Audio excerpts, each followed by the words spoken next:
بسم اللہ الرحمن الرحیم الحمد للہ رب العالمین والعاقبۃ للمتقین والصلاة والسلام علی اشرف الانبیاء والمرسلین وعلی آلہ الطیبین الطاہرین واصحابہ الہادین المہدیین اما بعد فقد قال اللہ تبارک وتعالی فی الکلام المجید والفرقان الحمید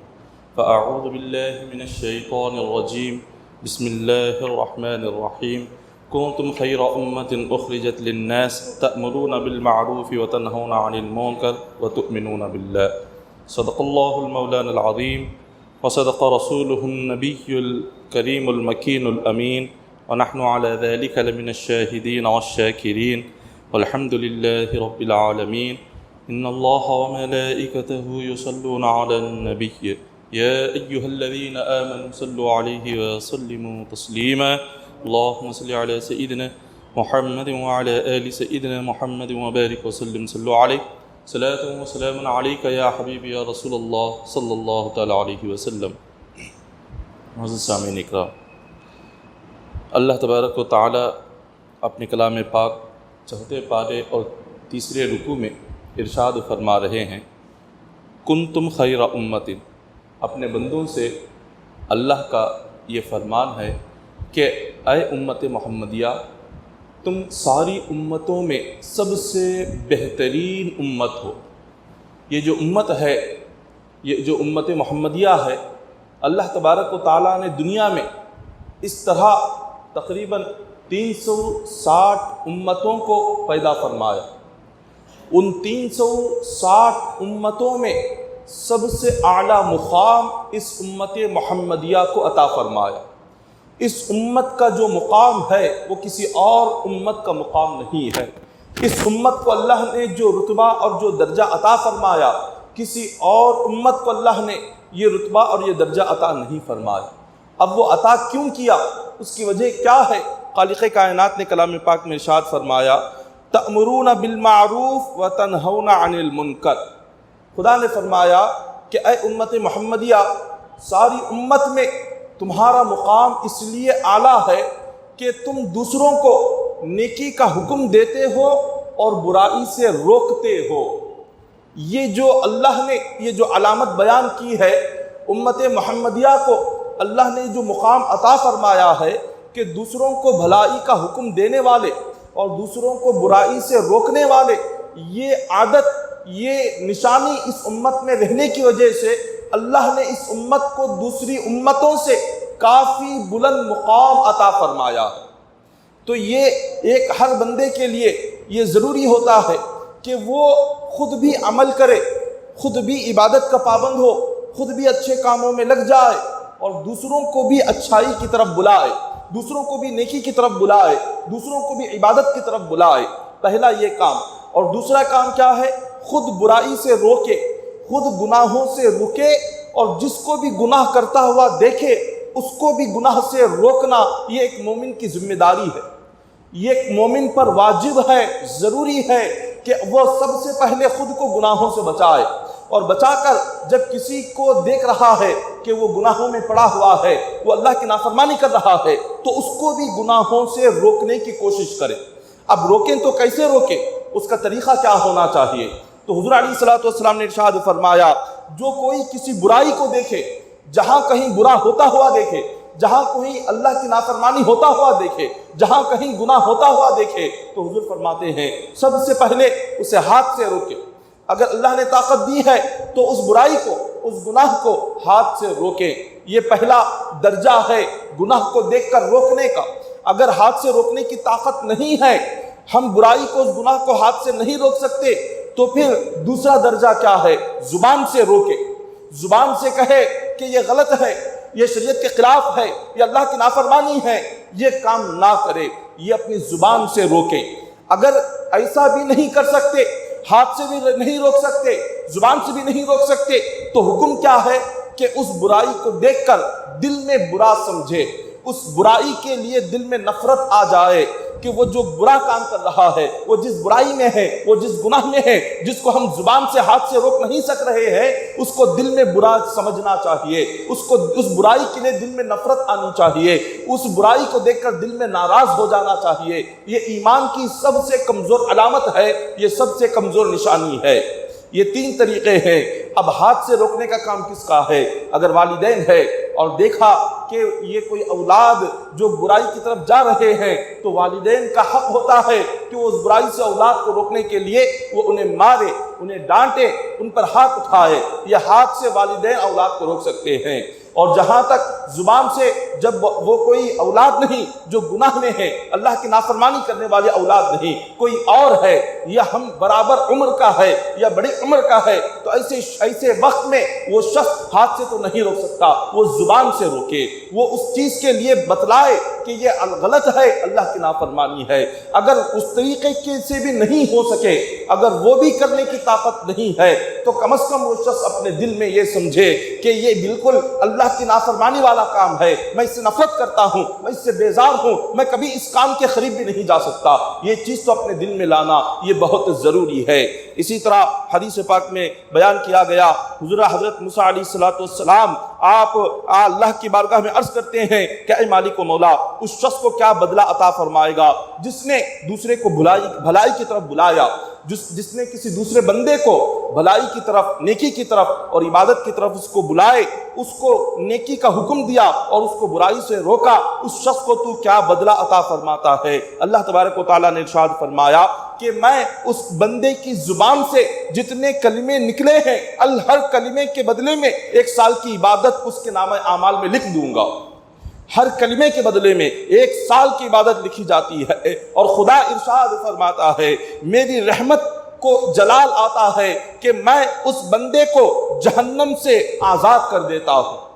میں اس بندے کو جہنم سے نجات عطا کر دیتا ہوں، اور اس کے زبان سے نکلنے والے ایک کلمے کے بدلے میں 1 سال کی عبادت کا ثواب نامہ اعمال میں لکھ دیا جاتا ہے۔ یہ کس بندے کے لیے ہے؟ جو دوسروں کو برائی سے روک رہا ہے، اس کے لیے جتنے زبان سے کلمے نکل رہے ہیں اتنے کلموں کے برابر اتنے سال کی عبادت کا ثواب۔ جو کسی دوسرے کو اچھائی کی طرف بلا رہا ہے، نیکی کی طرف بلا رہا ہے، اس کی زبان سے جتنے الفاظ نکلتے ہیں، اللہ اتنے سالوں کی عبادت کا ثواب اسے عطا فرماتا ہے۔ حضور علیہ السلام نے معراج کی رات آقا علیہ السلام نے چند لوگوں کو دیکھا کہ جن کے ہونٹوں کو آگ کی خینچیوں سے کاٹا جا رہا ہے۔ حضور علیہ السلام نے جبرائیل امین سے پوچھا کہ اے جبرائیل، یہ کون لوگ ہیں کہ جن کے ہونٹوں کو آگ کی خینچیوں سے فرشتے کاٹ رہے ہیں؟ جبرائیل امین فرماتے ہیں، یا رسول اللہ صلی اللہ علیہ وسلم، یہ آپ کی امت کے وہ لوگ ہیں جو دوسروں کو برائی سے روکتے تھے لیکن خود برائی سے نہیں رکتے تھے، جو دوسروں کو اچھائی کی طرف بلاتے تھے،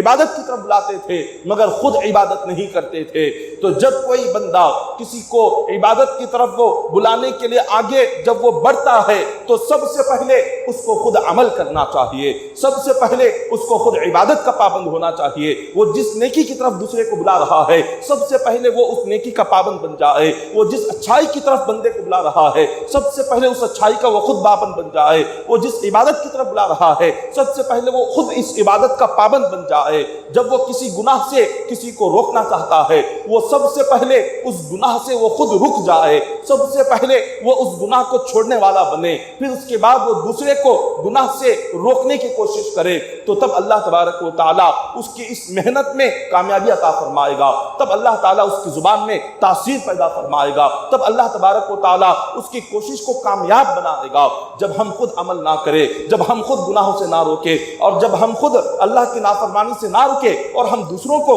عبادت کی طرف بلا رہے ہیں اور خود بغیر عبادت کے بیٹھے ہوئے ہیں، اور دوسروں کو گناہوں سے روکنے کی کوشش کر رہے ہیں اور خود گناہوں سے نہیں رک رہے ہیں، خود گناہوں میں پڑے ہوئے ہیں، تو اس بندے کی بات کا کوئی اثر نہیں ہوتا، اس کی محنت کامیاب نہیں ہوتی، اس کی کوشش کامیاب نہیں ہوتی۔ تو اسی لیے آقا علیہ السلام نے جو عذاب کا ذکر فرمایا کہ جہنم میں حضور علیہ السلام نے ان لوگوں کو دیکھا جن کے ہونٹوں کو آگ کی خنچیوں سے فرشتے کاٹ رہے ہیں، اور اس کی وجہ کیا تھی؟ وجہ یہی تھی کہ وہ لوگ خود عبادت نہیں کرتے تھے، خود گناہوں سے نہیں رکتے تھے، مگر دوسروں کو عبادت کی طرف بلاتے تھے اور دوسروں کو اچھائی کی طرف بلاتے تھے۔ ایک کام تو اچھا کر رہے تھے لیکن خود نہیں عمل کرنا اور خود اس گناہوں سے نہیں رکنا، خود عبادت نہیں کرنا، اللہ کو اتنا ناپسند آیا کہ اللہ نے ان کے اسی ہونٹوں کو کاٹ دیا کہ جن ہونٹوں سے وہ دوسروں کو اچھائی کی طرف بلا کر خود وہ اچھا کام نہیں کرتے تھے۔ اور ایک حدیث پاک میں حضرت ابو الدرداء رضی اللہ تعالیٰ عنہ روایت کرتے ہیں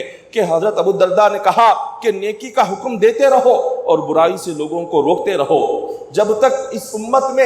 لوگ دوسروں کو اچھائی کی طرف بلاتے رہیں گے اور نیک کام کرتے رہیں گے اور دوسروں کو بھی نیک کاموں کی طرف بلاتے رہیں گے اور برائی سے رکیں گے اور دوسروں کو بھی روکیں گے، تو اللہ تبارک و تعالیٰ ایسا حاکم مقرر کرے گا، اللہ تعالیٰ ایسا بادشاہ عطا کرے گا جو کہ ساری امت پر رحم کرے گا، جو رحم دل ہوگا اور ساری امت کے ساتھ اچھا سلوک کرے گا، اور اللہ تعالیٰ امت کے جو معاملات ہوں گے امت کے سارے معاملات کو آسان سے آسان کرتا چلا جائے گا، امت کا ہر مسئلہ یہ بہت ہی آسانی سے حل ہوتا چلا جائے گا۔ اور جب کوئی شخص اس عمل کو نہیں کرتا، جب یہ امت محمدیہ اس کام کو کرنا چھوڑ دیتی ہے، لوگوں کو نیکی کی طرف بلانا چھوڑ دیتی ہے، لوگوں کو اچھائی کی طرف بلانا چھوڑ دیتی ہے اور گناہوں سے روکنا چھوڑ دیتی ہے، تو اللہ کیا کرتا ہے؟ اللہ تعالیٰ کسی ظالم کو بادشاہ بناتے آتا ہے اور ظالموں کے ہاتھ میں اللہ حکومت عطا فرما دیتا ہے، دشمنوں کے ہاتھ میں اللہ تعالیٰ ساری سلطنتیں عطا فرما دیتا ہے۔ تو پھر وہ کیا کرتے ہیں؟ تو حضرت ابو الدرداء فرماتے ہیں وہ لوگ جس امت کے بزرگوں کا بے ادبی کریں گے، اس امت کے بزرگوں کو تکلیف دیں گے اور بچوں کو تکلیف دیں گے اور بڑے لوگوں پر بڑی سے بڑی مصیبتیں وہ لوگ ڈال دیں گے، اور جب مدد کے لیے جاؤ گے تمہاری مدد نہیں کی جائے گی، اور جب تم بخشش اللہ سے مانگو گے اللہ تمہاری بخشش بھی نہیں کرے گا۔ تو اس حدیث پاک پر غور فرمائیں جو حضرت ابو الدرداء فرما رہے ہیں کہ جب امت محمدیہ اس عمل کو چھوڑ دیتی ہے، نیکی کی دعوت دینا چھوڑ دیتی ہے، برائی سے روکنا جب چھوڑ دیتی ہے، اللہ تعالیٰ کیا کرتا ہے؟ عذاب ان کے اوپر نازل کرتا ہے۔ وہ عذاب سب سے پہلا یہ ہوتا ہے کہ یہ امت اللہ تعالیٰ ظالموں کے ہاتھ میں بادشاہت عطا کر دیتا ہے، سلطنت عطا کر دیتا ہے، اور وہ سارے کے سارے وہ ظالم کیا کرتے ہیں؟ وہ ظالم اس امت کے بزرگوں کی بے ادبی کریں گے، اس امت کے بزرگوں کی بے احترامی کریں گے اور بچوں کو ماریں گے، نوجوانوں کو تکلیف دیں گے، قدم قدم پر ان کے لیے مشکلات کھڑی کریں گے، اور وہ جب مدد کے لیے جائیں گے ان کی مدد کرنے والا کوئی نہیں ہوگا۔ یہ اس امت محمدیہ کی اللہ نے جو عادت جو نشانی بیان کی تھی، آج ہم نے اس نشانی کو اور اس عمل کو ہم نے چھوڑ دیا ہے۔ ام المؤمنین حضرت عائشہ صدیقہ رضی اللہ تعالیٰ عنہ روایت کرتی ہیں حضور علیہ الصلوۃ والسلام نے ارشاد فرمایا کہ اللہ تبارک و تعالیٰ ایک قریے والوں پر اللہ نے عذاب بھیجا، اور اس قریے میں 80,000 ایسے بھی لوگ تھے کہ جو انبیاء کی طرح نیک اعمال کیا کرتے تھے، جو انبیاء کے اعمال ہوتے ہیں، جو نبی اللہ کو راضی کرنے کے لیے جیسی عبادت کرتے ہیں، ان 80,000 لوگ اس قریے میں ایسے تھے جو نبیوں کی طرح عمل کرتے تھے، اتنے عبادت گزار، اتنے متقی، اتنے پرہیزگار، اللہ سے ایسے ڈرنے والے، ایسے رونے والے، ایسے گڑ گڑانے والے کہ ان کی عبادتیں نبیوں کی عبادتوں کی طرح ہوتی تھی، اللہ سے اتنا خوف کیا کرتے تھے کہ ساری ساری رات ان کی رونے میں گزرتی تھی۔ انبیاء کی طرح وہ لوگ عبادت کرتے تھے، اللہ سے ڈرتے تھے، لیکن اللہ تبارک و تعالیٰ نے ان پر جب عذاب بھیجا تو وہ 80,000 لوگوں پر بھی عذاب آ گیا، سارے خریے پر، ساری بستی کے ساتھ ساتھ وہ 80,000 جو نیک لوگ تھے اللہ نے ان پر بھی عذاب کو نازل فرما دیا، ساری بستی کو تباہ و برباد کر دیا۔ صحابہ کرام نے حضور علیہ الصلوۃ والسلام سے عرض کیا کہ یا رسول اللہ صلی اللہ علیہ وسلم، یہ اللہ تبارک و تعالیٰ نے بروں پر عذاب نازل کیا تو یہ بات سمجھ آتی ہے کہ وہ گناہگار ہے، نافرمان ہے، وہ برے ہیں، ان کے گناہوں کی وجہ سے ان پر عذاب آیا، لیکن جو 80,000 لوگ کہ جو نبیوں کی طرح عمل کرنے والے، جو نبیوں کی طرح عبادت کرنے والے، وہ جو نبیوں کی طرح اللہ سے ڈرنے والے، اللہ تبارک و تعالیٰ نے ان پر کیوں عذاب نازل کیا؟ ان کا کیا قصور تھا؟ ان کا کیا گناہ تھا؟ انہوں نے کیا کام کیا تھا جس کی وجہ سے اللہ تعالیٰ نے ان پر عذاب نازل کیا؟ حضور علیہ الصلوۃ والسلام نے ارشاد فرمایا ان کا گناہ یہ تھا کہ وہ لوگ جب اپنی قوم کی برائی کو دیکھتے تھے، ان کی قوم میں جو گناہگار تھے، نافرمان تھے، شرابی تھے، جو جواری تھے، جو زانی نہیں تھے، جب ان کے گناہوں کو دیکھتے تھے انہیں گناہ سے روکتے نہیں تھے، جب وہ لوگ ان لوگوں کو کسی برائی میں دیکھتے تھے برائی سے روکتے نہیں تھے، وہ یہ سوچتے تھے کہ ہمیں اس سے کیا کرنا ہے، بس ہم گناہوں سے بچ گئے، بس ہم اپنی عبادت کر لیے۔ وہ صرف اپنی عبادت کو دیکھ لیتے تھے، وہ صرف خود کو گناہوں سے بچاتے تھے، مگر دوسرے کو گناہ کرتا ہوا دیکھ کر نہ زبان سے روکتے تھے، نہ ہاتھ سے روکتے تھے، نہ اس گناہ کو دیکھ کر دل میں ان کے کوئی ناراضگی آتی تھی، وہ دل میں بھی برا نہیں سمجھتے تھے۔ اللہ نے فرمایا جب کوئی بندہ کسی برائی کو دیکھے، اگر اس کی عبادت نبی کی عبادت کے برابر ہو، اگر اس نے اپنی زندگی میں پہاڑ کے برابر بھی اللہ کی عبادت کر لی ہو، لیکن وہ برائی کو دیکھ کر اپنے دل میں نفرت پیدا نہ کرے، وہ برائی کو دیکھ کر دل میں برا نہ سمجھے، تو اللہ تبارک و تعالی جو گنہگار پر عذاب نازل فرماتا ہے اس بندے پر بھی اللہ وہی نازل فرماتا ہے۔ تو اسی اللہ تبارک و تعالیٰ نے وہ ساری بستی جس پر عذاب نازل ہوا، 80,000 وہ لوگ جو کہ انبیاء کی طرح اللہ کی عبادت کرتے تھے، ان ساروں پر بھی عذاب آیا اور ساری بستی وہ ہلاک و برباد ہو گئی۔ اسی طرح حضور علیہ الصلوۃ والسلام نے ارشاد فرمایا کہ مجھے حضور فرماتے ہیں کہ خدا کی عزت کی قسم ہے، حضور نے فرمایا اللہ نے جنت میں ایسے بلند درجات بنائے ہیں کہ جس بلند درجات کو اللہ تعالیٰ نے شہیدوں کو بھی عطا نہیں کیا۔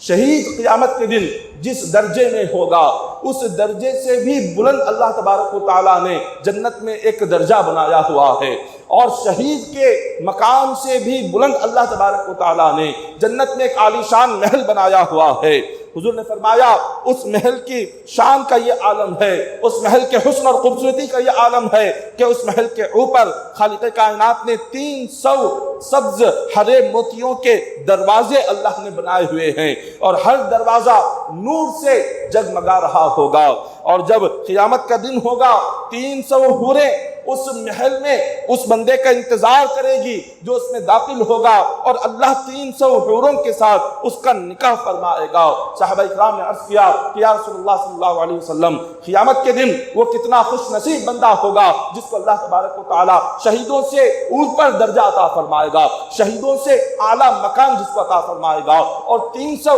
ایسی حسین حوروں کے ساتھ نکاح فرمائے گا۔ حضور وہ کون بندہ ہے؟ دنیا میں اس کے اعمال کیا ہے؟ دنیا میں اس کی عبادتیں کیا ہے؟ حضور نے فرمایا یہ وہ بندہ ہے جو دنیا میں خود بھی نیکی کرتا تھا اور دوسروں کو بھی نیکی کی طرف بلاتا تھا، اور خود بھی برائی سے روکتا تھا اور دوسروں کو بھی برائی سے روکتا تھا۔ اس کے اسی عمل کی وجہ سے آج اللہ نے شہید سے بھی بلند درجہ اس کو عطا فرما دیا ہے۔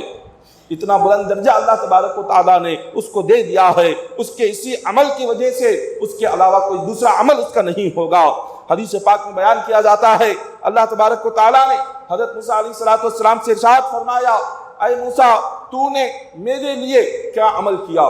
میری خاطر تیرا عمل کیا تھا؟ تو اللہ حضرت موسیٰ علیہ السلام فرمانے لگے کہ مولا میں نے اپنی زندگی میں جو کچھ کیا صرف تیرے لیے ہی کیا، میں نے نماز پڑھی تیرے لیے، میں نے روزہ رکھا تیرے لیے، میں نے صدقہ کیا تیرے لیے، میں نے خیرات کیا تیرے لیے، میں رات بھر جاگتا تھا تیرے لیے، میں راتوں میں اٹھتا تھا تیرے لیے، تہجد پڑھتا تھا تیرے لیے۔ اللہ تبارک و تعالیٰ نے ارشاد فرمایا کہ اے موسیٰ یہ جو کچھ بھی عمل تو نے کیا یہ سارے اعمال کا فائدہ تو تجھے ہی پہنچنے والا ہے، یہ سارے اعمال کا فائدہ تجھے ملنے والا ہے۔ خدا نے فرمایا کہ اے موسیٰ قیامت کے دن یہ جو نماز تو نے پڑھی ہے یہ نماز تیرے ایمان کی دلیل بن کر آئے گی، یہ نماز تیرے ایمان کی دلیل ہوگی، تیرے ایمان کی گواہی دے گی۔ نماز کا فائدہ تو قیامت کے دن تجھے ہی ہوا۔ خدا نے فرمایا جو روزہ ہے روزہ قیامت کے دن تیرے لیے ڈھال بن جائے گا،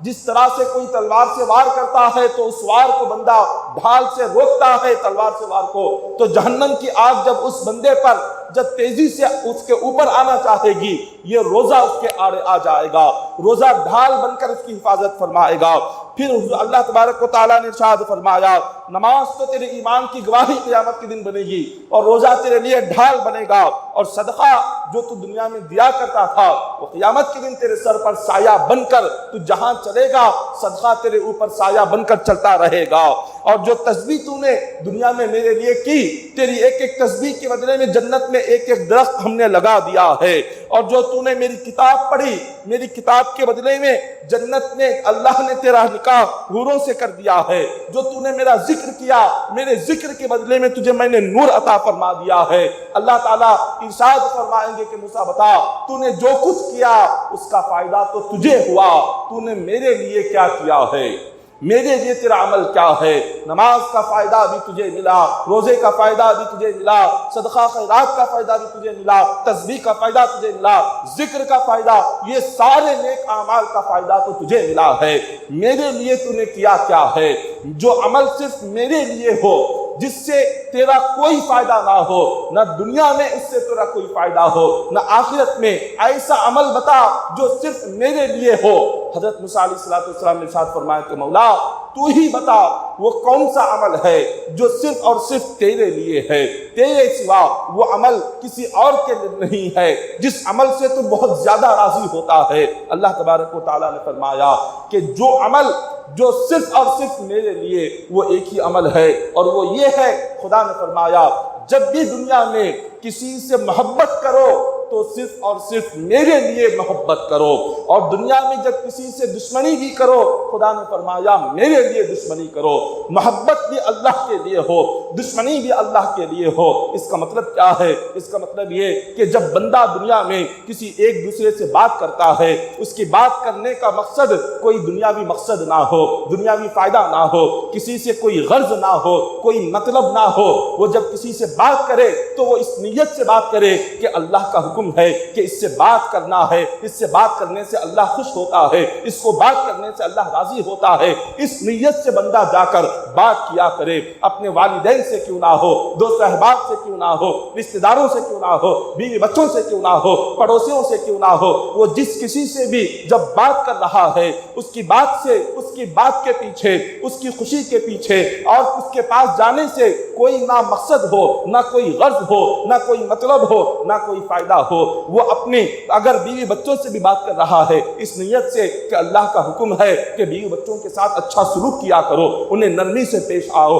والدین سے بھی بات کر رہا ہے تو کوئی دنیاوی فائدے سے لیے نہیں، ان سے کوئی مال لینے کے لیے نہیں، ان سے کوئی مطلب کے لیے نہیں، اس لیے وہ بات کر رہا ہے کہ اللہ کا حکم ہے کہ والدین کے ساتھ اچھے طریقے سے پیش آؤ، والدین کے ساتھ نرمی سے بات کیا کرو۔ اب وہ ماں سے بات کر رہا ہے تو اپنے گھر کے کاموں کے لیے نہیں، اپنے کپڑوں کو دھلانے کے لیے اچھی بات نہ کر رہا ہو، گھر کے برتن دھلانے کے لیے اچھی بات نہ کر رہا ہو، اپنے گھر کی صاف صفائی کے لیے ماں سے نرمی سے بات نہیں کر رہا ہو، وہ اپنی ماں سے نرمی سے بات اس لیے کر رہا ہے کہ حضور نے فرمایا ہے کہ جب تم ماں سے بات کرو تمہاری آواز ہلکی ہو جائے، تم اف تک نہ کہو۔ قرآن کے حکم کے مطابق اللہ اس کے رسول کو راضی کرنے کے لیے وہ ہر ایک سے بات کر رہا ہے، محبت کر رہا ہے۔ اگر کسی سے نفرت بھی ہے، کسی سے عداوت بھی ہے، دشمنی بھی ہے، وہ بھی اللہ کے لیے ہے، وہ بھی اس لیے ہے کہ یہ گناہگار یہ اللہ کی نافرمانی کرتا ہے، وہ اللہ کی نافرمانی کی وجہ سے، وہ اس کے گناہ کی وجہ سے جس سے اللہ نے کہا کہ یہ نافرمان ہے، یہ گناہگار ہے، تو جب بندہ اس ایسے بندے سے وہ نفرت کرتا ہے کہ جس سے اللہ ناراض ہے، جس سے اللہ ناپسند کرتا ہے، جب ایسے بندے کو وہ ناپسند کرے اور جب کسی سے محبت کرے وہ صرف اللہ کے لیے کرے تو خدا فرماتا ہے اس کا بدلہ قیامت کے دن میں ایسا عطا کروں گا کہ جو انبیاء کو، جو نبیوں کو، رسولوں کو نور کے منبر پر بٹھاؤں گا، اس بندے کو بھی میں نور کے منبر پر بٹھاؤں گا، اس بندے کو بھی اللہ قیامت کے دن نور کے منبر پر بٹھائے گا۔ آج ہم نے اپنی محبتوں کو صرف دنیاوی غرض اور مقصد بنا دیا ہے۔ اگر بیٹا باپ سے محبت کرتا ہے تو بھی کوئی مطلب ہے، باپ بیٹے سے محبت کرتا ہے تو بھی کوئی مطلب ہے، ماں بیٹے سے محبت کر رہی ہے تو بھی کوئی مقصد ہے، اور بیٹا ماں سے کوئی بات کر رہا ہے تو بھی کوئی مطلب ہے، بھائی اپنے بھائی سے کوئی بات کر رہا ہے تو کوئی دنیاوی غرض اور مقصد چھپا ہوا ہے۔ اگر کوئی کسی سے عداوت عداوت اور یا دشمنی بھی کر رہا ہے اس کے پیچھے بھی کوئی دنیاوی مقصد چھپا ہوا ہے، دنیاوی مطلب ہے۔ آج ہمارے رشتے دنیا کی مال و دولت پر ٹکے ہوئے ہیں، آج ہماری محبتیں صرف دنیاوی غرض اور دنیاوی مطلب پر ہمارے رشتے آج ٹکے ہوئے ہیں۔ آج ہماری دشمنیاں، ہماری ناراضگیاں، ہماری نفرتیں، یہ تمام چیزیں یہ بھی صرف اور صرف دنیا کے لیے ہو چکی ہے۔ اگر کوئی دنیاوی لحاظ سے ہمارا نقصان کر دے، اگر کوئی دنیاوی لحاظ سے تکلیف پہنچا دے تو ہم اس شخص سے بے انتہا نفرت کرتے ہیں۔ کیا کبھی ہم نے اللہ اور اس کے رسول کے لیے کسی سے نفرت کی ہے کہ جو گناہگار ہو، نافرمان ہو، اللہ اور اس کے رسول کو ناراض کرتا ہو، جو شریعت کے خلاف عمل کرتا ہو، اور اس کے لیے ہم نے صرف اسی لیے اس سے بات کرنی ہم نے چھوڑ دی کہ اللہ اور اس کے رسول کا نافرمان ہے یا اللہ کو ناراض کرنے والا ہے، ہم اس کے لیے کبھی بات نہیں چھوڑتے۔ اگر کسی نے ہمارا تھوڑا سا بھی نقصان کر دیا، اگر کسی نے ہمارا قرض ادا نہیں کیا تو اب اس سے سال ہا سال ہم بات کرنا چھوڑ دیتے ہیں، اب اس سے نفرتیں پیدا ہو جاتی ہے، بغض اور عداوت پیدا ہو جاتا ہے۔ دنیاوی غرض کے لیے ایک دوسرے کے گلے کاٹنے کو تیار ہے، دنیاوی مقصد اور فائدے کے لیے مرنے مٹنے کو تیار ہے، مگر اللہ کے لیے کوئی محبت کرنے والا نہیں، اللہ کے لیے کوئی کسی سے دشمنی کرنے والا نہیں، اللہ کو راضی کرنے کے لیے اپنی زندگی میں کوئی کسی کو بات کرنے والا نہیں، صرف اللہ کو خوش کرنے کے لیے کوئی کسی کے پاس جانے والا نہیں ہے۔ آج ہماری یہ تمام چیزیں صرف دنیا اور دنیا داری ہماری زندگیوں میں اتنی آ چکی ہے کہ دین زندگی سے نکل گیا، ایمان زندگی سے نکل گیا، اللہ کی عبادت زندگی سے نکل گئی، اللہ کی اطاعت و فرما برداری زندگی سے نکل گئی، اور دنیا داری ہماری زندگیوں میں اتنی آ چکی ہے کہ سوائے دنیا کے ہماری آنکھوں کے آگے اور کچھ نظر نہیں آتا۔ اس دنیا کے آگے نہ ہم کچھ دیکھنا چاہتے ہیں نہ ہم دیکھنے کی کوشش کرتے ہیں۔ آج یہی معاملہ ہے، اسی لیے حضرت ابو عبیدہ بن الجراح رضی اللہ تعالیٰ عنہ کہتے ہیں کہ حضرت ابو عبیدہ نے حضور سے پوچھا کہ یا رسول اللہ صلی اللہ علیہ وسلم، اللہ تبارک و تعالیٰ کی بارگاہ میں شہید سے زیادہ عزت کس بندے کی ہے؟ شہید جس بندے نے اللہ کی راہ میں جا کر اپنا سر کٹایا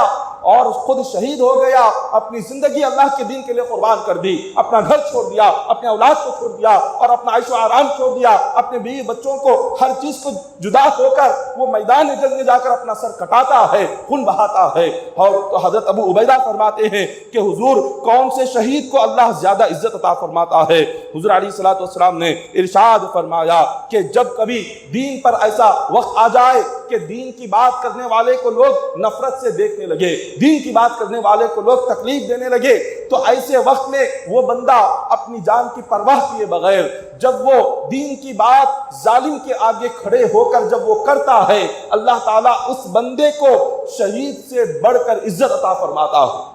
اور شہیدوں میں سب سے زیادہ عزت اس کو عطا فرماتا ہے جو کسی ظالم بادشاہ کے آگے کھڑے ہو کر دین کی بات کرے، نہ اپنی جان کی پرواہ کرے، نہ اپنی مال کی پرواہ کرے، نہ اپنی عزت و اہل و عیال کی پرواہ کرے، کسی چیز کی پرواہ نہ ہو، بس ایک بات ہو کہ بس مجھے اللہ کو راضی کرنا ہے۔ اللہ تعالیٰ اس بندے کو یہ مقام عطا فرماتا ہے۔ حضرت خواجہ حسن بصری رضی اللہ تعالیٰ عنہ فرماتے ہیں حضور علیہ الصلوۃ والسلام نے فرمایا میری امت میں اللہ تبارک و تعالیٰ سب سے زیادہ اس بندے کو پسند فرماتا ہے کہ جو بندہ اپنی جان کی پرواہ کیے بغیر اللہ کے دین کو آگے بڑھانے کی کوشش کرتا ہے۔ اللہ ایسے بندے کو قیامت کے دن حضور کے چچا حضرت امیر حمزہ رضی اللہ تعالیٰ عنہ اور حضرت امام جعفر طیار رضی اللہ تعالیٰ عنہ کے درمیان جنت میں جگہ عطا فرماتا ہے۔ حضور کے چچا امیر حمزہ رضی اللہ تعالیٰ عنہ جو جنگ احد میں شہید ہوئے، اور حضرت امام جعفر طیار رضی اللہ تعالیٰ عنہ جو حضور علیہ الصلوۃ والسلام کے خاندان سے ہیں، ان دونوں کے درمیان اس بندے کو اللہ جنت میں مکان عطا فرمائے گا جو اس دنیا میں فتنے کے وقت میں جب دین کی بات کو لوگ نفرت سے دیکھنے لگے تو ایسے وقت میں بندہ لوگوں کی نفرت کی پرواہ کیے بغیر جب ڈٹ کر دین کی بات کہتا ہے، اللہ اس کو یہ مقام و مرتبہ عطا فرماتا ہے۔ حضور علیہ الصلوۃ والسلام حضرت ابو بکر انس بن مالک رضی اللہ تعالیٰ عنہ کہتے ہیں حضرت انس بن مالک نے فرمایا ہم نے حضور سے سوال کیا، ہم نے عرض کیا کہ حضور نیکی کا اس وقت حکم دینا چاہیے کیا جب ہم عمل کریں، جب ہم عمل نہ کریں تو کیا ہم کسی کو نیکی کا حکم نہ دیں؟ حضور علیہ الصلوۃ والسلام نے فرمایا کہ نہیں، تم پر یہ ذمہ داری ہے، پہلی ذمہ داری تو یہ ہے خود عمل کرنا، پہلی ذمہ داری تو یہ ہے خود عبادت کرنا. اگر تم سے پہلی ذمہ داری نہ ہو سکی تو تم یہ نہیں کہہ سکتے کہ چلو جب میں خود اب عبادت نہیں کر رہا میں دوسروں کو کیا بولوں, جب میں خود نیکی نہیں کر رہا دوسروں کو نیکی کی طرف کیا بلاؤں. یہ سوچنے کا حکم نہیں, بلکہ حضور فرماتے ہیں اگر تم عبادت کر کر دوسروں کو عبادت کی طرف بلاؤ گے اللہ تعالیٰ تمہیں دگنا ثواب عطا فرمائے گا. اگر تم خود عبادت نہیں کر رہے اور دوسروں کو عبادت کی طرف بلا رہے ہو اس پر بھی اللہ تمہیں ثواب عطا فرمائے گا. اگر تم نے دیکھا اور یہ سوچا کہ چلو میں کیا بلاؤں, میں خود گناہ گار ہوں, میں دوسرے کو نیکی کی طرف کیا بلاؤں, اگر تم نے یہ سوچ کر اس کو نہیں بلایا اللہ تمہیں گناہ عطا فرمائے گا. اللہ تعالیٰ بندے کو گناہ عطا فرمائے گا, وہ گناہ گار ہوگا اس لیے کہ اس نے پہلا کام تو یہ تھا وہ خود عمل کرے, اس نے عمل کرنا بھی چھوڑ دیا, اور دوسری ذمہ داری یہ تھی کہ وہ دوسروں کو نیکی کی طرف بلائے, اس نے اس کو بھی چھوڑ دیا, اللہ اسے دگنا عذاب عطا فرمائے گا. اسی طرح اگر کوئی بندہ برائی کو دیکھے اور وہ برائی سے خود رک نہیں رہا ہے, پہلے تو رکنا تو اس پر ضروری ہے, اگر وہ رک نہیں رہا ہے اور دوسرے کو برائی میں دیکھ رہا ہے, دوسرے کو شراب پیتا ہوا دیکھ رہا ہے, دوسرے کو وہ جوے میں دیکھ رہا ہے, دوسرے کو زنا میں دیکھ رہا ہے, اس کو پتا ہے میرا دوست میرا بھائی یہ میرا فلاں پہچان والا اس گناہ میں ہے, یہ شراب میں پڑا ہوا ہے, یہ جوے میں پڑا ہوا ہے, یہ زنا میں پڑا ہوا ہے, یہ غیبت میں ہے, یہ جھوٹ بولنے میں لگا ہوا ہے, وہ یہ تمام اس کی بری عادتیں دیکھ کر اگر اس نے اس کے ساتھ رہ کر بھی اس بری عادتوں کے بارے میں اس کو بولا نہیں, اس کو اس سے بچایا نہیں, قیامت کے دن اللہ تعالیٰ اس کو جو عذاب عطا کرے گا یہ دیکھ کر خاموش رہنے والے کو بھی اللہ عذاب عطا فرمائے گا. دیکھ کر خاموش رہنے والا اس پر بھی عذاب ہوگا کہ اس نے اس کو دیکھ کر اس کو گناہ سے روکا کیوں نہیں, اس کو گناہ سے اس نے بچایا کیوں نہیں. وہ عمل کرے یا نہ کرے یہ اس کے ذمے ہے, لیکن دیکھنے والے پر ضروری ہے کہ وہ اپنی ذمہ داری پوری کرے. ذمہ داری کیا ہے, اس کو یہ کہہ دے کہ یہ غلط ہے جو تو کر رہا ہے, یہ اللہ کی نافرمانی ہے. اتنا کہنے سے اس کی ذمہ داری ختم ہو جائے گی. عمل کرنے والا نہیں کرنے والا, اب اس کے بعد اس بندے پر اس کا عذاب ہوگا. آج ہمارے معاشرے میں ہم دیکھتے ہیں کہ ہمارا معاشرہ آج ایسے دور سے گزر رہا ہے کہ آج دوسرے کو بولنا تو بہت دور کی بات ہے, آج خود ایک چھت کے نیچے رہ کر ایک بھائی دوسرے بھائی کی برائی دیکھتا ہے لیکن زبان سے کہنے کی اس کی ہمت نہیں ہوتی. وہ یہ سوچتا ہے کہ مجھے کیا کرنا ہے, یہ اس کی زندگی ہے. پتا ہوتا ہے کہ میرا بھائی شرابی ہے, وہ ہر رات شراب پیتا ہے, بھائی کو پتا ہوتا ہے, لیکن وہ اپنی زبان سے ایک لفظ نہیں کہتا کہ یہ تو کیا کر رہا ہے. پتا ہوتا ہے کہ میرا بھائی جواری ہے, وہ جوے میں ڈوبا ہوا ہے, لیکن وہ ایک لفظ نہیں کہتا کہ یہ تو کیا کر رہا ہے, یہ کیسی زندگی تو گزار رہا ہے. پتا ہوتا ہے کہ اپنا بھائی فلاں بھائی یہ زانی ہے اور وہ زنا میں مبتلا ہے, لیکن کوئی گھر کا ایک فرد بھی اس کی یہ طاقت اور جرأت نہیں ہوتی جو یہ کہہ سکے یہ تو کیا کر رہا ہے, یہ اللہ کی نافرمانی ہے, اس عمل کو کیوں کر رہا ہے, اس کو چھوڑ دے. ایک چھت کے نیچے ہے, ایک خون کا رشتہ ہے, سگا بھائی ہے, سگا بیٹا ہے, سگا باپ ہے, سارے کے سارے ایک ہی چھت کے نیچے ہے. ہر ایک کسی نہ کسی گناہ میں مبتلا ہے, مگر کوئی ایک بھی یہ جرأت نہیں کرتا کہ وہ اس کو گناہ سے روکے, اس کو گناہ سے بچائے اور اس کو نیکی کی طرف بلائے. آج یہ ماحول آج گھروں کا ہے. دوسروں کو بولنا تو بہت دور کی بات ہے, کسی غیر کو دین کی دعوت دینا تو بہت دور کی بات ہے. آج خود اپنا ایک بھائی دوسرے بھائی کو دین کی طرف بلانے کو تیار نہیں ہے. بس یہ کہے کہ مجھے کیا کرنا ہے, چلو میری نماز میں پڑھ رہا ہوں, میری نماز میں پڑھ رہا ہوں, میری عبادت میں کر رہا ہوں, میرے گناہوں سے میں بچ گیا ہوں, اس کی زندگی ہے وہ جانے اور اس کے اعمال جانے. یہ ایسا اسلام یہ نہیں سکھاتا,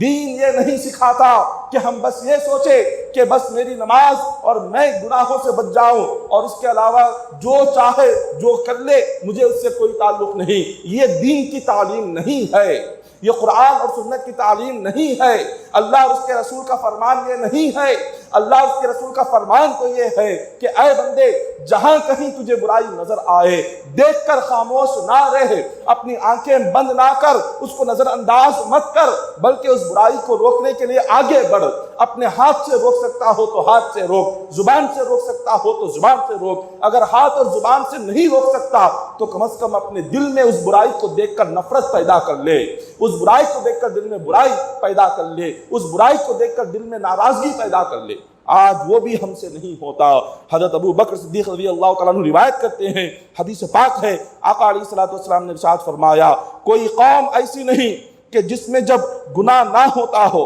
اور وہ اس بات کا انکار کرے کہ اللہ ان پر عذاب نازل کرنے والا ہے، جو سب لوگوں کو اپنی لپیٹ میں لے لے گا۔ حضور نے فرمایا کہ کوئی قوم ایسی نہیں جو گناہ کرے اور گناہ کرتے رہے، اللہ تبارک و تعالیٰ دیکھتا ہے، ہر قوم کو دیکھتا ہے، ہر بندے کو دیکھتا ہے، اور اس قوم کو، اس بندے کو ایک وقت دیا ہوا ہوتا ہے، شاید یہ بندہ پلٹ کر آ جائے گا، توبہ کر لے گا، استغفار کر لے گا، معافی مانگ لے گا، شاید اس کی زندگی بدل جائے گی۔ جب اللہ تعالیٰ بندے کو مہلت دیتا ہے، بندہ اللہ کی مہلت کو سمجھتا ہے کہ کچھ نہیں ہوگا۔ 1 مہینہ گزر جاتا ہے، وہ گناہ کرتے کرتے وہ سمجھتا ہے کہ چلو کچھ نہیں ہوگا، اللہ اسے مہلت دیتا ہے۔ 6 مہینے 1 سال گزر جاتے ہیں، گناہ ہوتے ہوتے وہ سمجھتا ہے کہ چلو اللہ کچھ نہیں کرتا، آگے اسی طرح سے کرتے چلے جائیں۔ اللہ تعالیٰ ہر بندے کو ایک مہلت دیتا ہے کہ بندہ واپس پلٹ کر آئے، توبہ کر لے، لیکن اللہ کی مہلت کو بندہ یہ سمجھتا ہے کہ مجھے کوئی کچھ نہیں کرتا۔ اب یہ سمجھ کر جب وہ آگے بڑھتا ہے تو اللہ تبارک و تعالیٰ اچانک سے ایسا عذاب نازل کرتا ہے کہ پھر اس عذاب کو کوئی روکنے والا نہیں ہوتا۔ تمام تاریخ اٹھائے، فرعون، قارون، حامان، شداد، یہ تمام کو اللہ نے قرآن پاک میں بیان کیا۔ جب ان لوگوں نے نافرمانی کی، جب قارون نے، فرعون نے، حامان نے، شداد نے، جب ان تمام لوگوں نے خدائی کا دعویٰ کیا، جب سب نے اللہ کا انکار کیا، غرور کیا، تکبر کیا، اللہ نے جو نعمتیں دی ان نعمتوں میں یہ اللہ کو بھول گئے، اللہ تعالیٰ نے انہیں مہلت عطا فرمائی، اللہ نے ڈھیل عطا فرمائی۔ فرعون کو اللہ تبارک و تعالیٰ نے کتنے سال ڈھیل دی تھی؟ اللہ تعالیٰ نے فرعون کو کئی 100 سال تک اللہ نے اس کو کھلی چھوٹ دے رکھی تھی، کئی 100 سال تک اللہ نے اس کو چھوٹ دی تاکہ توبہ کر لے، واپس پلٹ کر آ جائے۔ اس نے سمجھا کہ کچھ ہوگا ہی نہیں، کوئی کچھ نہیں کرے گا۔ اللہ تبارک و تعالیٰ نے ایسا عذاب نازل کیا کہ دریائے نیل میں ایسا غرق ہوا کہ اس نے اور اس کے تمام ساتھیوں نے اس وقت میں توبہ کرنا چاہا۔ اللہ کے عذاب کو دیکھ کر اللہ نے کہا میرا عذاب اگر نظر آ گیا اس کے بعد تمہاری توبہ قبول نہیں ہوگی۔ بندے کے لیے توبہ کا دروازہ اس وقت تک کھلا رہتا ہے کہ جب تک اس کی سکرات طاری نہ ہو جائے۔ جب بندے پر سکرات طاری ہو جاتی ہے تو اس کے بعد تو سب کچھ غیب کی چیزیں آنکھوں کے سامنے آ جاتی ہے۔ جب سکرات طاری ہو جاتی ہے بندے کو جنت بھی نظر آ جاتی ہے، جہنم بھی نظر آ جاتی ہے، خبر بھی نظر آ جاتی ہے، عذاب بھی نظر آتا ہے، وہاں اس کے ساتھ کیا ہوگا وہ سب کچھ اس کے آنکھوں کے سامنے ہوتا ہے۔ اس کے بعد وہ بندہ توبہ کرتا ہے، روتا ہے، گڑ گڑاتا ہے، فرشتوں سے اللہ کی بارگاہ میں وہ آنسو بہاتا ہے، مہلت مانگتا ہے کہ اے مالک و مولا مجھے مہلت دے دے، 1 لمحے کی مہلت دے دے، واپس میں دنیا میں جاؤں گا اور جو کچھ چھوڑ کر آیا ہوں سب کچھ تیری راہ میں خیرات کر دوں گا اور اس کے بعد مجھے موت عطا فرما دے۔ اللہ تعالیٰ پوچھے گا کہ اے بندے بتا کیا تو نے قرآن نہیں پڑھا تھا؟ کیا قرآن میں یہ باتیں میں نے نہیں بتائی تھی؟ کیا میرے مصطفیٰ نے حدیث میں نہیں بتایا تھا کہ اے بندے سکرات طاری ہونے سے پہلے جو کرنا ہے کر لے، موت آنے سے پہلے جو کرنا ہے کر لے؟ تو دنیا سے رخصت ہونے سے پہلے تجھے 70-80 سال کی زندگی دی تھی، تو نے اس وقت میں کچھ نہیں کیا اور آج مجھ سے 1 لمحے کی زندگی مانگ رہا ہے۔ اگر کاش اس زندگی میں یہاں آنے سے پہلے کچھ کر لیتا تو یہاں رونا نہیں پڑتا، مجھ سے مہلت مانگنا نہیں پڑتا۔ آج یہی معاملہ ہے، آج ہماری آنکھوں پر غفلت کے پردے پڑے ہوئے ہیں، آج ہماری آنکھوں پر دنیا کی محبت کے پردے پڑے ہوئے ہیں جس کی وجہ سے ہمیں آگے کیا ہوگا وہ نظر نہیں آ رہا۔ حضور علیہ الصلوۃ والسلام فرماتے ہیں اللہ تبارک و تعالیٰ جب قوم میں، جب امت میں، جب لوگ گناہوں کی طرف آگے بڑھتے رہے اور چند لوگ اللہ کی عبادت میں آ جائے اور ان لوگوں نے گناہ کرنے والوں کو گناہ سے روکا نہیں اور برائی کرنے والوں کو برائی سے روکا نہیں اور اللہ کو ناراض کرنے والوں کو ان کی تمام بری عادتوں کو دیکھ کر بھی وہ خاموش رہے تو اللہ تبارک و تعالیٰ وہ گناہ گاروں پر ہی عذاب نازل نہیں کرتا بلکہ ساری قوم میں جو اچھے ہیں ان پر بھی عذاب نازل کر دیتا ہے۔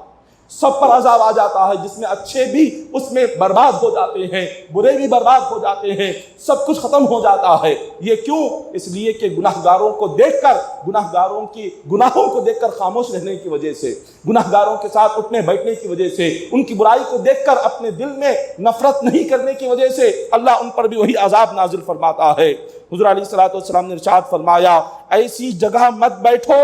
کہ جہاں پر کوئی بندہ کسی پر ظلم کر رہا ہو، کوئی کسی کو مار رہا ہو، کوئی کسی کو تکلیف دے رہا ہو، کسی کی برائی بیان ہو رہی ہو، کسی کی غیبت چغلی بیان ہو رہی ہو، ایسی جگہ ہرگز نہ بیٹھو، اس لیے کہ وہاں اللہ کی لعنت برستی ہے، وہاں اللہ کی لعنت برستی ہے کہ تم ایسی گناہ کی جگہ بیٹھے ہوئے ہو اور دیکھتے ہو اور منع نہیں کرتے، دیکھتے ہو روکتے نہیں، خاموشی کے ساتھ وہ سارا منظر دیکھتے ہو، تو جو لعنت اللہ ان پر برساتا ہے وہی لعنت دیکھ کر خاموش رہنے والے کو برساتا ہے۔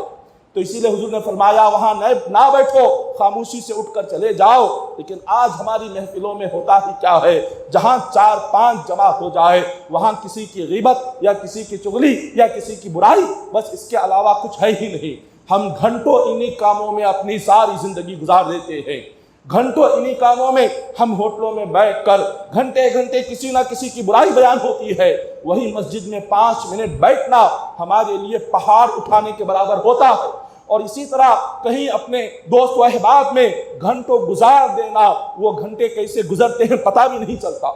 اللہ کے گھر میں 5 منٹ 5 گھنٹوں کے برابر ہو جاتے ہیں، اور باہر 5 گھنٹے بھی گزر جائے تو پتہ نہیں چلتا۔ اور 5 گھنٹوں میں ہوتا کیا ہے، سوائے برائی کے، جھوٹ کے، غیبت کے، چغلی کے، ایک دوسرے کے لیے حسد، بغض، عداوت، اس کے علاوہ اور کچھ نہیں ہوتا۔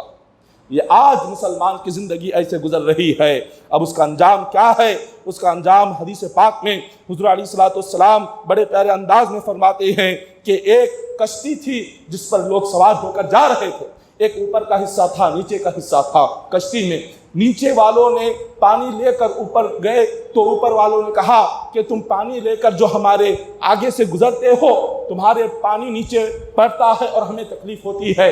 تم نیچے سے پانی لے کر اوپر نہ آؤ، تم نیچے سے ہی پانی لے لو، ہمیں تکلیف ہوتی ہے تمہارے اوپر آنے سے۔ اب جو کشتی کے نچلے حصے میں جو لوگ تھے ان لوگوں نے کہا چلو اچھی بات ہے، اگر تمہیں تکلیف ہوتی ہے ہم اوپر آ کر پانی نہیں لیں گے، ہم نیچے ہی کشتی میں ایک چھوٹا سا ہم چھید کر دیں گے اور یہیں سے ہم پانی لیں گے۔ اب حضور علیہ الصلوۃ والسلام فرماتے ہیں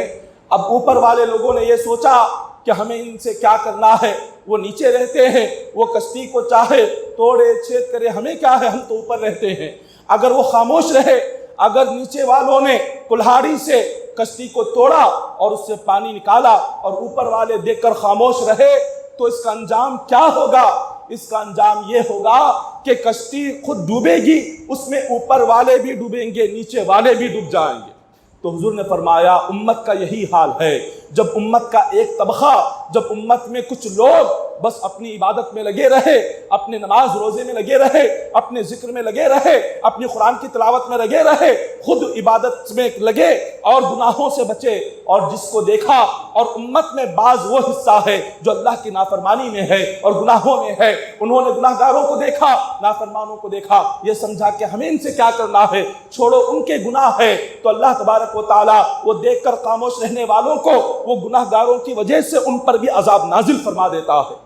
ان کی وجہ سے ان پر بھی عذاب نازل فرماتا ہے۔ آج ہماری محبتیں، ہماری سنگتیں کیا ہے؟ آج ہماری سنگتیں کن لوگوں سے ہے؟ آج ہم کسی نیک کے پاس بیٹھنا نہیں چاہتے، نمازی کے ساتھ بیٹھنا نہیں چاہتے، عبادت گزار کے ساتھ بیٹھنا نہیں چاہتے، متقی پرہیزگار کے ساتھ بیٹھنا نہیں چاہتے، ہم شرابیوں کے ساتھ بیٹھنا چاہتے ہیں، جواریوں کے ساتھ ہم بیٹھتے ہیں، زانیوں کے ساتھ ہم بیٹھتے ہیں۔ ہماری سنگتیں، ہماری مجلسوں میں شرابی، زانی، جواری یہ سارے جمع ہو جاتے ہیں۔ اب اس کے بعد اس کا اثر کیا ہوتا ہے؟ 5 وقتہ نماز پڑھنے والا بھی اگر کسی بری سنگت میں بیٹھ جائے، اس کو برا بننے میں دیر نہیں لگتی، وہ بہت جلد وہ کسی شرابی کی صحبت اختیار کر لے اس کو شرابی بننے میں دیر نہیں لگتی، وہ جواری کی صحبت اختیار کر لے اس کو جواری بننے میں صحبت میں اس کو دیر نہیں لگتی۔ آج ہم نے اپنی سنگتوں کو بنایا ہی ایسے ہے، ہم نے سود خوروں کو اپنا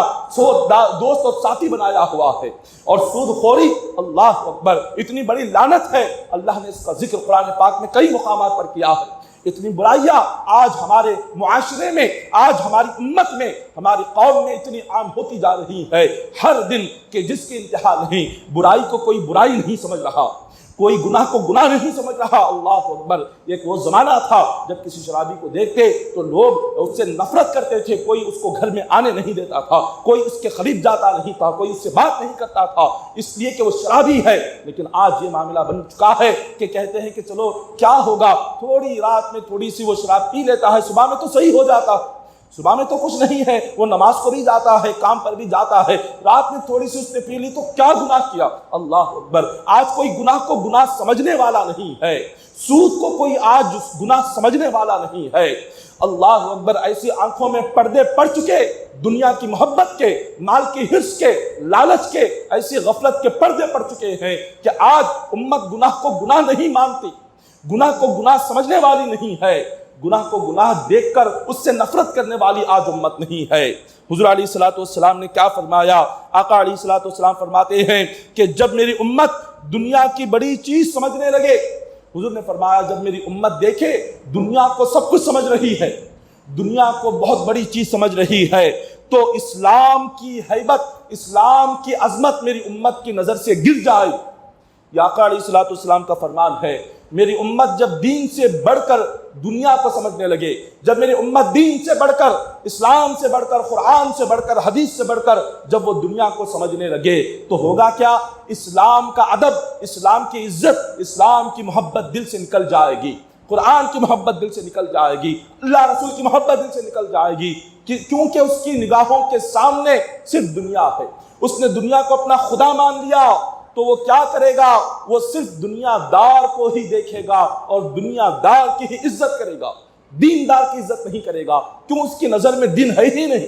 اس کی نظر میں دین کی اہمیت نہیں، دین کا کوئی مقام نہیں، اس نے تو دنیا کو ہی سب کچھ سمجھ لیا۔ تو حضور آج سے 1400 سال پہلے یہ فرما رہے ہیں، ترمذی کی حدیث پاک ہے، حضور نے فرمایا میری امت جب دنیا کو بڑی چیز سمجھنے لگے تو اسلام کی ہیبت اور اسلام کی عزت میری امت کے دل سے نکل جائے گی، اور پھر ہوگا کیا؟ اس کے بعد میری امت نہ عبادت کی طرف آئے گی، نہ عبادت کی طرف دوسروں کو بلائے گی، نہ برائی سے رکے گی، نہ دوسروں کو برائی سے روکے گی۔ تو پھر اللہ تبارک و تعالیٰ قرآن کی برکتیں ختم کر دے گا۔ جب امت میں ایسا ماحول آ گیا کہ کوئی نہ عبادت کی طرف آ رہا ہے، نہ دوسرے کو عبادت کی طرف بلا رہا ہے، نہ کوئی برائی کو برائی سمجھ رہا ہے، نہ کوئی برا کام کرنے سے رک رہا ہے، تو اللہ تبارک و تعالیٰ قرآن کی برکتیں امت سے اٹھا لے گا، قرآن کی رحمتیں نہیں دے گا، اور نماز کی برکتیں انہیں نہیں دے گا۔ لوگ قرآن پڑھیں گے، قرآن کی برکت نصیب نہیں ہوگی، لوگ نماز پڑھیں گے، نماز کی برکت انہیں نصیب نہیں ہوگی، لوگ روزہ رکھیں گے، روزے کی برکت نصیب نہیں ہوگی۔ پھر اس کے بعد کیا ہوگا؟ آپس میں گالی گلوچ لوگ کرنے لگ جائیں گے، گالی گلوچ عام ہو جائے گا، اور ایک دوسرے کو برا بھلا کہنا اور ایک دوسرے کو گالی دینا ان کی عادت بن جائے گی۔ بغیر گالی کے کوئی بات نہیں ہوگی اور کوئی کام نہیں بنے گا۔ یہ امت میں حضور نے 1400 سال پہلے جو فرمایا، آج ہمارے سامنے یہ تمام چیزیں ہو رہی ہیں، اور ہم ان ساری چیزوں کو دیکھ کر اپنی زندگی اسی طرح سے گزار رہے ہیں۔ حضور علیہ الصلوۃ والسلام ارشاد فرماتے ہیں، آقا علیہ الصلوۃ والسلام ایک دن اپنے مکان میں تشریف لائے، حضرت عائشہ صدیقہ رضی اللہ تعالیٰ عنہا فرماتی ہیں میں نے حضور کا چہرہ دیکھا اور دیکھ کر میں سمجھ گئی کوئی خاص معاملہ ہے، حضور کا چہرہ بدلا ہوا تھا۔ حضور علیہ الصلوۃ والسلام باہر سے آئے تھے، حضور نے کسی سے بات نہیں کی، اللہ کی وحی آئی تھی، صحابہ کو سنانا تھا، حضور سیدھے مسجد نبوی میں آ گئے، منبر پر تشریف فرما ہو گئے، صحابہ کرام جمع ہوئے، حضور علیہ الصلوۃ والسلام فرماتے ہیں کہ اے میرے صحابہ، ان قریب ایک وقت آئے گا تم دعا مانگو گے، تمہاری دعا قبول نہیں ہوگی، تم اللہ سے اپنے دشمن کے خلاف مدد مانگو گے، اللہ تمہاری مدد نہیں کرے گا۔ صحابہ کرام نے عرض کیا کہ حضور کیا وجہ ہے, ہمارا وہ کیا گناہ ہے. حضور علیہ الصلوۃ والسلام ارشاد فرماتے ہیں تمہارا گناہ یہ ہوگا کہ جب ایسا وقت آئے گا تو تم سارے کے سارے لوگ صرف دنیا کے لیے پڑ جاؤ گے اور کوئی گناہ سے رکنے والا نہیں ہوگا. ساری امت میں گناہ عام ہوگا, ساری امت مسجدوں کو ویران کر دے گی, کوئی مسجد میں عبادت کرنے والا نہیں ہوگا, کوئی اللہ کے گھر میں آنے والا جب نہیں ہوگا تو اللہ تعالیٰ کیا کرے گا, نہ تمہاری دعا قبول کرے گا, نہ اللہ تعالیٰ تمہاری مدد کرے گا, بلکہ تمہارے دشمن کو اللہ تمہارا بادشاہ بنا کر بٹھا دے گا. اللہ تبارک و تعالی حضور علیہ الصلوۃ والسلام نے جو فرمایا, حضور کی زبان کے نکلنے والے ایک ایک الفاظ آج اگر ہم غور کرتے ہیں ہماری زندگیوں میں وہ ساری چیزیں ہمیں سامنے نظر آ رہی ہے, وہ ساری چیزیں آنکھوں کے سامنے ہیں جو آقا نے 1400 سال پہلے ہمیں بیان کیا ہوا تھا, حضور نے جو ہمیں بتلایا ہوا تھا. آج آپ غور کریں کہ آج ہم نے اللہ کی عبادت میں کتنی سستی کر لی ہے, کتنی کاہلی ہم نے کر لی ہے. حضرت ثعلبہ رضی اللہ تعالیٰ عنہ فرماتے ہیں کہ حضور علیہ الصلوۃ والسلام نے ایک دن فرمایا کہ اے میرے صحابہ, نیکی کا حکم دیتے رہو اور برائی سے روکتے رہو, برائی سے لوگوں کو روکتے بھی رہو اور نیکی کا حکم دیتے رہو. لیکن ایک وقت میری امت پر ایسا آئے گا کہ جو لوگ اللہ جنہیں مال عطا فرمائے گا وہ بخیل ہو جائیں گے, اللہ کی دین کے لیے کچھ خرچ کرنے والے نہیں ہوں گے. اللہ انہیں مال دیا ہوگا لیکن خرچ کرنے والا کوئی نہیں ہوگا. حضور فرماتے ہیں اپنی خواہشات پر ہزاروں لٹائیں گے, اپنی خواہشات پر ہزاروں قربان کریں گے, اپنی نفسانی خواہشات پر لاکھوں لگائیں گے. اللہ کے دین کے لیے, غریب اور مظلوم کے لیے, بھوکوں کی بھوک کو دور کرنے کے لیے, پیاسوں کی پیاس کو دور کرنے کے لیے کوئی 1 روپیہ دینے والا نہیں ہوگا. پھر اس کے بعد ہوگا کیا, ہر کوئی خود کو بڑا سمجھے گا, ہر کوئی خود کو بڑا جانے گا, ہر کوئی اپنی بات کو سب سے اوپر رکھنا چاہے گا, وہ اپنے علاوہ کسی اور کو اپنے سے اوپر دیکھنا پسند نہیں کرے گا. حضور نے فرمایا جب ایسا وقت آ جائے, ایسے وقت میں حضور فرماتے ہیں صبر کرنا, صبر کرنا. اور اس زمانے میں دین پر چلنا آگ کا شعلہ ہاتھ میں پکڑنے سے بھی زیادہ تکلیف ہوگی. دین پر چلنا اس زمانے میں ہاتھ میں آگ کا شعلہ لے کر چلنے والے کو جتنی تکلیف ہوگی اس سے زیادہ تکلیف اس زمانے میں دین پر چلنے والے کو ہوگی. آج یہ وہی دور ہے کہ جس میں اللہ تبارک و تعالیٰ جن بندوں کو اپنی نعمتیں عطا کیا ہوا ہے, مال عطا کیا ہوا ہے, اپنی رزق کی فراوانی اللہ نے عطا کی ہے, آج وہ لوگ اللہ کے دین پر خرچ کرنے کو تیار نہیں, بھوکوں کی بھوک, پیاسوں کی پیاس مٹانے کو تیار نہیں ہے, مجبور ہے. آج ساری امت مجبور ہے اور غریب ہے, محتاج ہے, لیکن خواہشات نفسانی پر کروڑوں لٹائیں گے, لیکن اللہ کے جو مجبور بندے ہوں گے ان پر کوئی 100 روپیہ خرچ کرنے والا ہمیں نظر نہیں آئے گا. اور یہ دین پر چلنا دن بدن مشکل سے مشکل تر ہوتا جا رہا ہے. کیوں, وجہ کیا ہے, ہم نے اپنی خواہشات کی پیروی کو سب سے آگے رکھا ہے. اپنی نفسانی خواہشات کے آگے آج مسلمان کچھ نہیں دیکھتا. دل نے چاہا فلاں چیز کرنا ہے, بس وہ کرنا ہی ہے, وہ چاہے جائز ہو, ناجائز ہو, حرام ہو, حلال ہو, اللہ اور اس کے رسول ناراض ہوتے ہوں, چاہے کچھ بھی ہو, اگر دل نے کہا کہ فلاں میری خواہش پوری کرنی ہے, آج مسلمان اس چیز کو پورا کر کر آگے گزرتا ہے. وہ نہیں دیکھتا کہ یہ کیا ہے, شریعت کیا کہتی ہے, اللہ اور اس کے رسول کیا کہتے ہیں. اس کی وجہ سے آج اللہ تبارک و تعالیٰ نے آج اس قوم پر عذاب کو نازل فرمایا ہے. آج ہم دیکھ رہے ہیں ٹی وی چینلوں پر, نیوز پر, جو سیلاب آج ہمیں نظر آ رہا ہے, جو ریاست کرناٹک ہو یا آپ آسام لے لیں یا میزورم لے لیں یا اس کے علاوہ جتنے بھی ریاست ہندوستان کے مختلف علاقوں میں جو سیلاب آ رہے ہیں, جو طوفان آ رہے ہیں, اس ریاست کرناٹک کا آدھا حصہ سیلاب اور طوفان میں جو ڈوب کر بہ رہا ہے, اس کی وجہ کیا ہے؟ اس کی وجہ ایک ہی ہے, آج ہمارے گناہ اتنے بڑھ چکے ہیں. اللہ نے ہمیں مہلت دی کہ توبہ کر لو, آؤ, اور ہم نے اللہ کی مہلت کو یہ سمجھا کہ کچھ نہیں ہوگا. خدا نے سالوں سال ہمیں ڈھیل دی, دیکھا شاید بندے توبہ کریں گے, واپس پلٹ کر آئیں گے. جب ہم پلٹ کر نہیں آئے, جب ہم نے توبہ نہیں کی, اللہ کا عذاب نازل ہو گیا, سیلاب آ گئے, ہزاروں گھر تباہ ہو گئے, ہزاروں چھتیں سروں سے اٹھ گئی, لوگ مجبور ہو گئے, لاچار ہو گئے, بچے یتیم ہو گئے, مائیں بہتی ہوئی چلی گئی, باپ بہتا ہوا چلا گیا, نوجوان بیٹا ماں باپ کے آگے پانی میں بہتا ہوا چلا گیا, گھر کا سارا مال اور ساری چیزیں انسان کی بہہ گئی, کچھ نہیں بچا. آنکھوں کے سامنے سب کچھ جا رہا ہے, بیٹا بھی جا رہا ہے, بیٹی جا رہی ہے, ماں جا رہی ہے, لیکن مجبور ہے, آنکھوں سے دیکھ رہے ہیں, کچھ نہیں کر سکتے. یہ اللہ کا عذاب نہیں تو اور کیا ہے؟ یہ خدا کی طرف سے عذاب نہیں تو اور کیا ہے۔ اللہ تعالیٰ بتلا رہا ہے کہ بندو جو ان کے ساتھ ہوا تمہارے ساتھ بھی ہو سکتا ہے۔ جو سیلاب جو شہر بنگلور میں آیا، جو سیلاب میسور میں آیا، جو سیلاب رام نگر میں آیا، جو سیلاب آسام میں آیا، وہی سیلاب تمہارے شہر پر بھی میں لا سکتا ہوں اگر تم نے توبہ نہیں کی، اگر تم نے میرے گھر کو آباد نہیں کیا، اگر تم نے نماز کی پابندی نہیں کی، اگر تم نے شراب نہیں چھوڑا، اگر تم نے جوا نہیں چھوڑا، اگر تم نے زنا نہیں چھوڑا، تو جو عذاب ان پر لایا تھا تم پر بھی لاؤں گا۔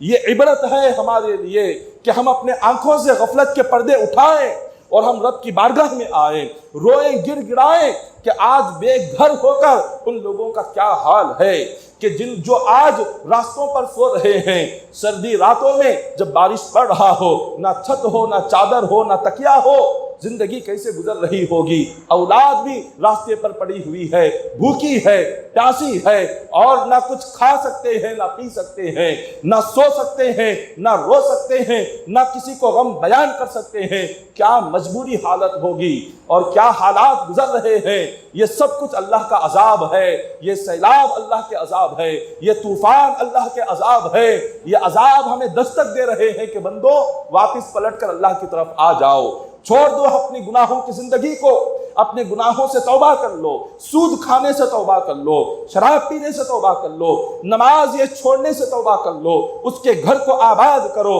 راتوں میں اٹھنے کی عادت ڈالو، رونے کی عادت ڈالو، گناہوں کو یاد کر کے اللہ کی بارگاہ میں آنسو بہانے کی عادت ڈالو، گڑ گڑانے کی عادت ڈالو۔ تمہاری یہ عادتیں، تمہارا رونا، تمہارا گڑ گڑانا اللہ کو بے انتہا پسند ہے، ورنہ جو حالات گزرے ہیں وہ حالات آنے میں دیر نہیں ہے۔ کشمیر کا حال کیا ہے؟ کشمیر کا آدھا حصہ یہ بہہ کر چلا گیا ہے۔ کشمیر سے لے کر آپ بلوچستان لے لیں، اس کے آگے جتنے حصے ہیں سارے سیلاب میں بہہ کر چلے گئے ہیں۔ نہ ان لوگوں کے پاس کچھ کھانے کو ہے، نہ چھت پر سر ہے، نہ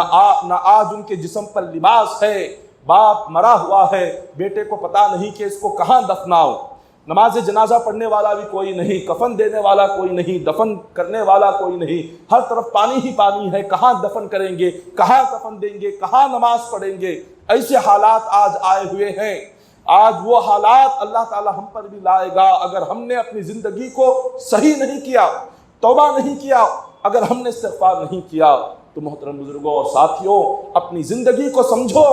زندگی کو سمجھو، دنیا کیا ہے، دنیا کی حقیقت کو جانو، آخرت کی فکر کرو، آخرت کی تیاری کرو۔ اپنی موت بہت قریب ہے، موت بہت قریب ہے۔ آج آپ دیکھیں پچھلا دور چلا گیا، 70-80 سال جینے والے چلے گئے، اب یہاں پر صرف 50-60 سال کے کم زندگی رہ گئی ہے۔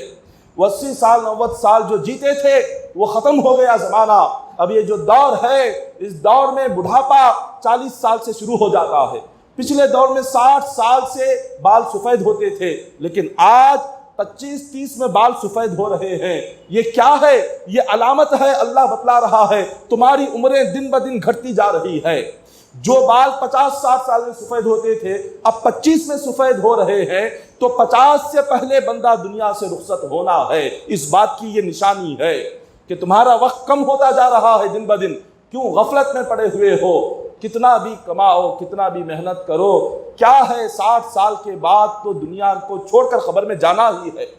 وہاں پر تو جانا ہی ہے۔ وہاں سوائے عمل کے کچھ ساتھ نہیں آتا، نہ اولاد، نہ بیوی، نہ بچہ، نہ مکان، نہ دکان، نہ کاروبار، نہ تجارت، نہ عزتیں، نہ شہرتیں، نہ پڑوسی، نہ دوست و احباب، نہ خاندان، کچھ نہیں سوائے ہمارا عمل، ہماری عبادت، ہمارا گناہ کیا ہے، اس کے سوا اور کچھ نہیں آتا۔ یہ 50-60 سال کے لیے ہم کیا کچھ نہیں کرتے، مارے پھرتے ہیں صبح سے شام تک۔ ارے 2 روٹی کا تو اللہ نے وعدہ کیا ہے کہ دوں گا، رب کا وعدہ ہے کہ بندے تجھے دوں گا، یہ 2 روٹی تو تجھے مل کر رہے گی، یہ میرا وعدہ ہے۔ جب اللہ نے وعدہ کر دیا تو اس 2 روٹی کے لیے نماز بھی چھوڑ رہے ہیں، روزہ بھی چھوڑ رہے ہیں، اللہ کی نافرمانی ہے، سود بھی کھا رہے ہیں، شراب بھی پی رہے ہیں، جوا بھی کھیل رہے ہیں، زنا بھی ہے، سب کچھ ہے۔ جب رب نے وعدہ کر دیا ہے 2 روٹی کا، پھر اس کے بعد کیوں اتنا بندہ پریشان ہو، کیوں اتنا دنیا کر کے آخرت تباہ و برباد کر لے، کیوں اللہ کو ناراض کرے؟ اللہ کی ذات پر یقین کرے، اللہ کی ذات پر بھروسہ کرے، ایمان کو مضبوط کرے، اپنے اعمال کو سدھارے، اللہ کی بارگاہ میں آ کر ہر دن 5 وقت سر جھکائیں۔ ہر دن مسجدوں کو آباد کریں، اس کے بعد آپ اللہ کی رحمت کو دیکھیں، خدا ایسی مدد کرے گا کہ آپ کے ہاتھ دعا کے لیے اٹھیں گے، یہاں دعا مانگیں گے دعا قبول ہو جائے گی، یہاں دعا مانگیں گے اللہ قبول کرے گا۔ جب ہم اللہ کے پاس آتے نہیں اور دن میں ایک مرتبہ کوئی نماز پڑھ کر دعا کرتے ہیں، کہتے ہیں سالوں سے دعا مانگ رہے ہیں قبول نہیں ہو رہی، ارے بندے پہلے اللہ کی بارگاہ میں آ کر توبہ تو کر لو، پہلے اللہ سے صلح تو کر لو، اپنا رشتہ مضبوط تو کرو، 5 وقت آ کر سجدہ تو کرو، پھر اس کے بعد مانگ کر دیکھو اللہ کیا عطا فرماتا ہے، اللہ کیا نعمتیں دیتا ہے۔ ہم تو آتے نہیں رب کی بارگاہ میں اور باہر ہی سے ہم اپنا شکوہ کرتے رہتے ہیں۔ 1000 لوگوں کے سامنے اپنی تکلیف سنانے سے بہتر ہے ایک رب کے سامنے راتوں میں اٹھ کر رو کر مصلی بچھا کر اس کے سامنے اپنی تکلیف سناؤ۔ اس نے وعدہ کیا ہے کہ بندو راتوں میں بستر چھوڑ کر میرے پاس آؤ، مصلی پر کھڑے رہو، تم جو مانگو گے میں تمہیں عطا کرنے کو تیار ہوں۔ وہاں اس کے دروازے پر جانے کو تیار نہیں، کافروں کے دروازے پر جانے کو تیار ہے، مشرکوں کے دروازے پر جانے کو تیار ہے، ہاتھ باندھنے کو تیار ہے، وہاں ذلیل ہونے کو تیار ہے، کافر کے پیروں میں سر رکھنے کو تیار ہے، رب کی بارگاہ میں سر جھکانے کو تیار نہیں ہے۔ اسی لیے آج اس قوم پر ایسا عذاب نازل کر رہا ہے، اسی لیے آج اس قوم پر اللہ کا عذاب اتر رہا ہے۔ دعا ہے کہ اللہ تعالی ہم تمام کے حال پر رحم فرمائے، اللہ کرم فرمائے، اللہ اس سیلاب سے ساری امت کو محفوظ فرمائے۔ مولا سیلاب میں جن لوگوں پر مولا آفتیں اور بلائیں نازل ہوئی ہیں، مولا ان لوگوں پر رحم فرما، مولا جو مجبور ہو چکے ہیں مولا غیبی طریقے سے ان کی مدد فرما، مولا جو بھوک اور پیاس سے سیلاب کی زد میں آ کر پریشان ہیں مولا ان کے غیبی طریقے سے کھانے پینے کا انتظام فرما دے۔ الہ العالمین جو دنیا سے رخصت ہو گئی سیلاب میں آ کر مولا جن کا انتقال ہو گیا ان کی مغفرت و بخشش فرما دے۔ الہ العالمین ہم تمام کو بھی مولا عبادت کرنے کی توفیق عطا فرما، مولا ہم تمام کو تیری اطاعت کرنے کی توفیق عطا فرما، گناہوں سے توبہ کرنے کی توفیق عطا فرما، مولا ہماری توبہ کو قبول فرما لے، ہمارے توبہ استغفار کو قبول فرما لے۔ الہ العالمین ہم تمام کو مولا اس دنیا میں تیری عبادت اور بندگی میں جینے مرنے کی توفیق عطا فرما۔ الہ العالمین ہم تمام کو دنیا سے بے نیازی عطا فرما، مخلوق اور مال سے بے نیازی عطا فرما۔ الہ العالمین آخرت کی فکر میں ہمیں زندگی گزارنے کی توفیق عطا فرما، نمازوں کی پابندی میں زندگی گزارنے کی توفیق عطا فرما، ہر قسم کی بری عادتوں سے ہمیں نجات عطا فرما، نیک راستے پر چلنے کی توفیق عطا فرما، ہمیں ہدایت نصیب فرما۔ الہ العالمین ہم تمام کو حج بیت اللہ کی سعادت نصیب فرما، گنبد خضرا کی زیارت نصیب فرما، ہم تمام کی دعاؤں کو حضور علیہ الصلوۃ والسلام کے وسیلے سے قبول فرما۔ ان اللہ وملائکتہ یصلون علی النبی یا ایھا الذین آمنوا صلوا علیہ وسلموا تسلیما۔ اللهم صل على سيدنا محمد وعلى آل سيدنا محمد وبارك وسلم صلوا عليه صلاة وسلام عليك يا حبيبي يا رسول الله صلى الله تعالى عليه وسلم سبحان ربك رب العزة عما يصفون وسلام على المرسلين والحمد لله رب العالمين۔